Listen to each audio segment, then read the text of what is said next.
Compañía del abogado Amado Sandoval es representante de tres dirigentes campesinos que fueron detenidos días atrás por el problema de tierra que data de mucho tiempo ya aquí en Bataí.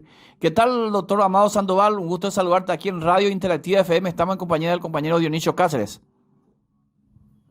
Buenos días, don Elías Cabral y a su amable audiencia radial y televisiva, a sus órdenes. Estamos hablando sobre este tema de la atención de tres dirigentes campesinos en Bataí. Creo que son tus representados ellos. Y se habla de que ellos tienen documentos que le acreditan del INDER, que son poseedores de 29 hectáreas de tierra en Bataí, cada uno, y que el fiscal Néstor Narváez les imputó y solicitó prisión que fue confirmada para estas personas. Hablan un poco al respecto, doctor. Bueno, en puridad, estas personas, clientes, habían recurrido en el año 2015 al INDER solicitando parcelas de tierra, parcelas agrícolas para el cultivo, etcétera, etcétera. Y tal es así que el INDER le había formado un expediente, le adjudicó 29 hectáreas a cada familia, son 3, 4 familias, empezaron a pagar y cancelaron el precio por esos lotes. El INDER, a pesar de la cancelación, nunca les otorgó el título de propiedad. Pero bueno, le pusieron en posesión con los técnicos de esta institución INDER, con el plano georreferenciado, y tomaron posesión efectiva de sus respectivos lotes agrícolas. Al cabo de 5, casi 6 años después de que ellos hayan consolidado su arraigo con sus humildes casas, sus cultivos, sus viviendas familiares, etcétera, etcétera, aparece una empresa de nombre Rincompora S.A. que una empresa nunca conocida en la zona. Y le intima a estas personas que abandonen la parcela que fueran adjudicadas, que le fuera adjudicada por el propio INDER. Y ante esa desesperación, mis clientes en su momento, a través de otro profesional, habían planteado una acción judicial de interdicto de retener la posesión, que es el medio jurídico viable para estos casos. Ante el juzgado civil a cargo del abogado Víctor Godoy. Este juez, Víctor Godoy, a pesar de haber tenido en su despacho todos los antecedentes del INDER, el pago, la adjudicación, etcétera, etcétera, nunca le dio trámite a ese interdicto de retener la posesión. Sin embargo, llamativamente esta empresa presenta una medida cautelar de restitución del inmueble y el mismo juez, sin mayores miramientos, le otorga y le despoja a estos campesinos a través de esa medida cautelar favorable a la empresa de manera muy arbitraria. Tal es así que estos campesinos recurrieron a la Cámara de Apelación y la Cámara de Apelación revocó esa medida cautelar sobre la base argumentativa de que los campesinos son los legítimos, los genuinos poseedores, máxime que el propio INDER le había adjudicado el terreno y habían cancelado. Y en ese sentido, en base a estos argumentos, revocó la medida cautelar y ordenó la reposición inmediata a esos campesinos. Como esa revocatoria fue adversa a la empresa, esta empresa recurrió a la Sala Constitucional de la Corte Suprema de Justicia, ¿verdad? Y la Sala Constitucional de la máxima instancia judicial le rechazó esa acción de inconstitucionalidad y quedando firme todas y cada una de las sentencias. Vuelto el expediente al juzgado de origen, en este caso a cargo del juez Víctor Godoy, hoy denunciado, al solo efecto de dar cumplimiento Espera un rato, doctor. la fecha. Espera un rato, doctor. ¿Denunciado? ¿Le están denunciando ya a ustedes? Le estamos denunciando ya en el Senado de la Nación para que de oficio inicie un enjuiciamiento a este juez Víctor Godoy por ante el jurado de enjuiciamiento de magistrados. A la vez se está peticionando la auditoría de su gestión ante la Superintendencia de la Corte Suprema de Justicia. Y bueno, retomando un poco la parte civil que le estaba explicando, Vuelto el expediente al juzgado natural, al juzgado de origen, a cargo de este señor Víctor Godoy, al solo efecto de dar cumplimiento, y este juez nunca ha dado cumplimiento a la sentencia, ni de la Cámara ni de la Corte, lo cual implica una flagrante violación del debido proceso, no previsto solamente en el Código Procesal, sino en la propia Constitución, en los artículos 16 y 17 de la Carta Magna, lo cual configura motivo suficiente de enjuiciamiento por violación de la propia Constitución Nacional, por no obedecer, por desacatar una sentencia de los tribunales superiores, en este caso de la máxima instancia judicial.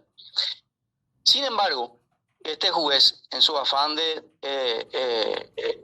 su creencia de que se considera mayor a la Constitución, sigue dictando medidas cautelares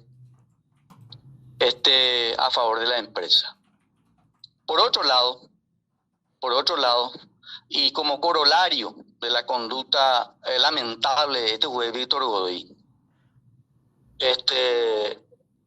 nuestra parte, yo como abogado, presenté la recusación contra este juzgado Godoy a los efectos de que se aparta del caso y el expediente pase al siguiente juzgado que le sigue en el orden de turno.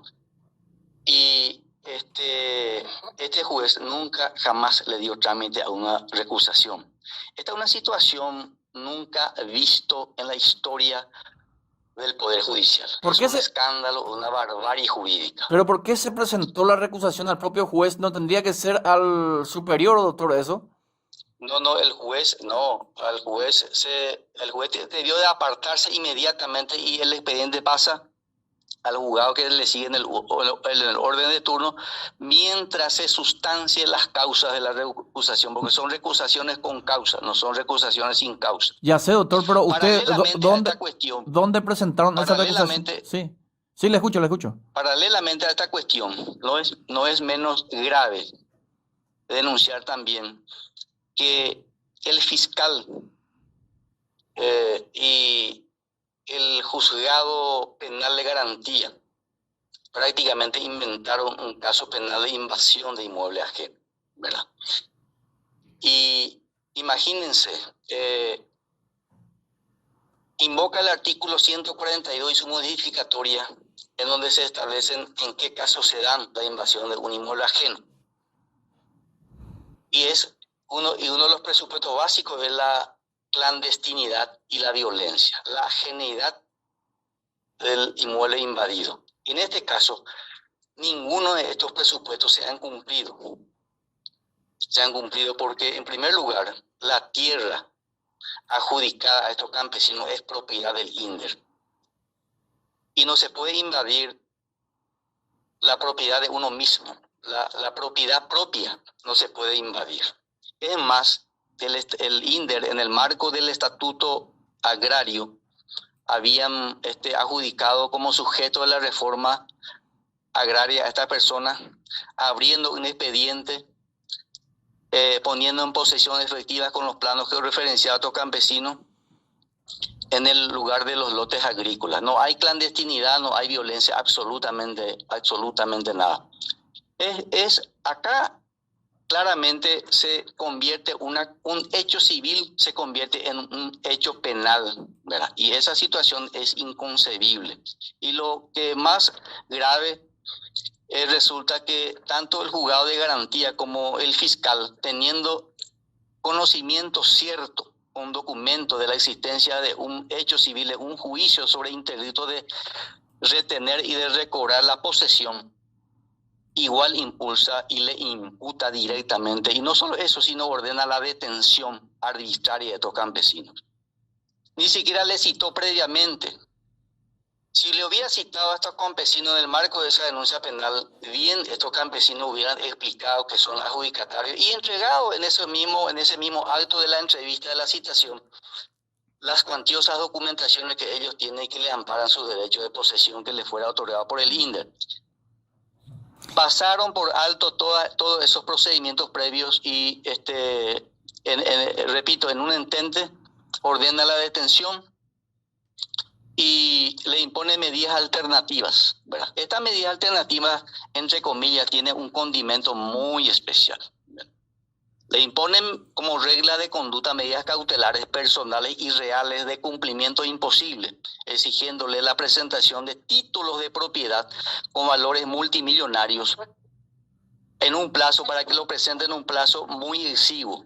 Y eso es ridículo, ¿verdad? Es totalmente ridículo imponer reglas de conducta a campesinos a que presenten títulos de propiedad como garantía, a sabiendas que ellos, no teniendo luego ningún tipo de inmueble, recurren al INDE reclamando un pedazo de tierra.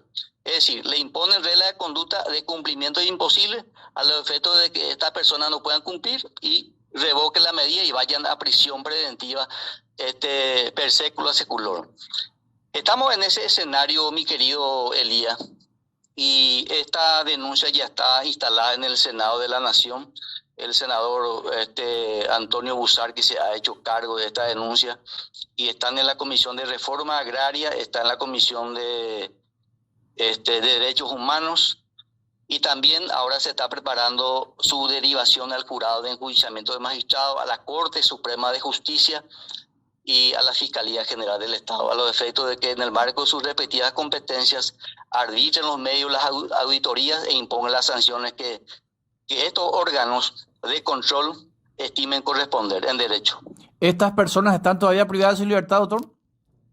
Estas personas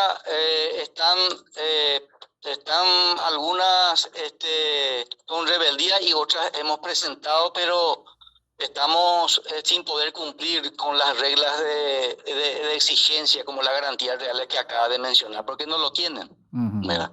Y probablemente en días más la Fiscalía va a solicitar la revocatoria y la van a meter a prisión. Pero nosotros no vamos a quedarnos con los brazos cruzados, Elías. Vamos a exigir que impere la ley, que impere la Constitución, y que ningún funcionario, tanto de la Fiscalía ni del Poder Judicial, se considere superior a la Constitución de la República. Y acá, sin mayores cuidados, sin mayor análisis, se ordena arbitrariamente la privación de libertad de ciudadanos humildes campesinos, por cuanto que la privación de libertad de un ciudadano, en este caso paraguayo, debe ser la última razón, la última ratio, ¿verdad? Acá se entiende que el Estado, a través de estos jueces y estos fiscales, son dueños de la libertad de los ciudadanos. No es así. La libertad es, el Estado solamente hace un reconocimiento, no otorga la libertad, sino hace un reconocimiento de una conquista de las civilizaciones por las cuales muchas personas ofrendaron su vida. Por eso es que se tiene que tener mucho cuidado para ordenar la detención de un ciudadano, ¿verdad? Se va a denunciar también al fiscal. Estamos plagados de irregularidad y vamos a estar continuando hasta llegar hasta las últimas consecuencias. Y acá estamos solicitando también que el INDER, como es tierra del INDER, la porción mayor por el cual el INDER llegó a pagar 40.000 millones de guaraníes. El Estado paraguayo llegó a pagar por esa tierra, parte de esos lotes adjudicados, 40.000 millones de guaraníes.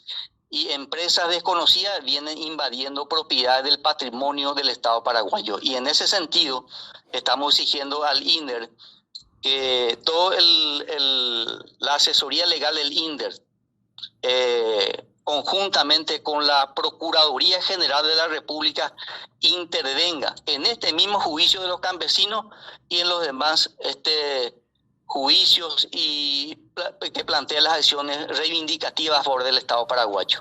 Doctor, se va un caso doctor, muy similar, sí, muy semejante al que ocurriera recientemente en el caso de Villa H. Doctor, No dista mucho de ese caso. se va a presentar denuncia también contra el fiscal Néstor Narváez y la jueza María Isabel Dávalos. Exactamente, estamos trabajando para poner a conocimiento de la Corte Suprema de Justicia, porque este es el órgano competente con facultades constitucionales y legales que tiene que analizar si ellos han actuado al margen de la ley o acorde a la ley. Pero debemos de agotar esas instancias que nos otorga la ley. Muchas gracias, doctor, por la entrevista. Muchas gracias. A las órdenes, Elías, a las órdenes. Doctor, muchas gracias a usted. Doctor Amado Saldoval, representante de 3 familias campesinas procesadas por el caso de terreno.